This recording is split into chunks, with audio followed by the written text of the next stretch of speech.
عادة الناس بتقول عليا كاركتر قوي، عندي كاريزما، شخصية جامدة. بس أنا هبلة أقسم بالله،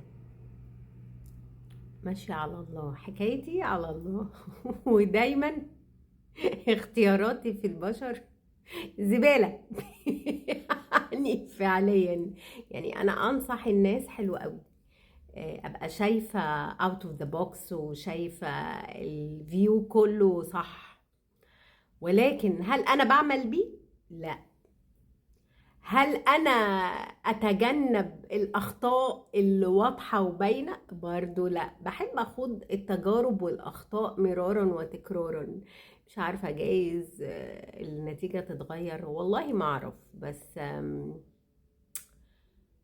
الواحد في حاجة غلط يعني. مش عارفة، بيجتذب كل ما هو خطأ، مش عارفة ليه. كتير ناس كده الحقيقة، هتلاقي حواليك ناس كده بتبقى شايفة الغلط، وبتبقى شايفة ان ده ما ينفعش، وبتبقى شايفة ان ده مش هو الطريق اللي المفروض يمشي فيه، ولا ده الشخصية اللي المفروض يتعامل معاها او يرتبط بيها، ومع ذلك تلاقيهم بيخوضوا التجربة. طب ليه؟ السؤال بقى هنا، ليه؟ لما انت عارف انه مش نافع، لما انت عارف انه غلط، لما انت عارف انه هو المحصلة هتبقى بيج فات زيرو زي ما بيتقال، طب ليه؟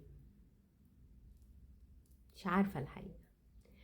فكروا كده وسألوا نفسكم السؤال ده، وشكرا.